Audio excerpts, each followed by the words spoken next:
కవిత చీర కూడా మంచిగున్నది కానీ ఆమె మంచిగున్నదే. ఏడన్నా ఫ్రీ వచ్చిందా చూడాల కట్నం పెట్టినచ్చు గది గంట బారి చీర ఉంటుందా?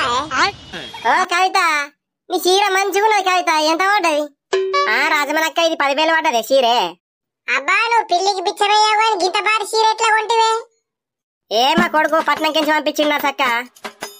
గదే మరి నేను పరేషన్ అయితే నువ్వు పిల్లికి బిచ్చమయ్యావాయే. ఈ 10,000 పెట్టి నువ్వు చీర కొన్నావంటే నా పానం ఒక్కసారి దస్సుమన్నది. అగో గట్లా మాట్లాడుతున్నావు నా చక్క, నేను ఎప్పుడు చీరలు కొనుక్కోలేనా ఏంది? మనమే పోతే 2-3 సార్లు నిర్మల్కు షాపింగ్ కి.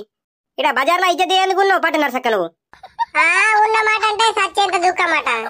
నువ్వేనాడు కొన్నావు నీ మొక్కకు చీరే? ఎప్పుడు నువ్వు కొనుక్కున్నావా నువ్వు? మాతో వచ్చినా నీ బట్టే సోపత్ కత్తా కానీ ఒక 100 రూపాయల చీర కొన్న ముఖం కాదు నీది. నువ్వు 10,000 చీర కట్టినావంటే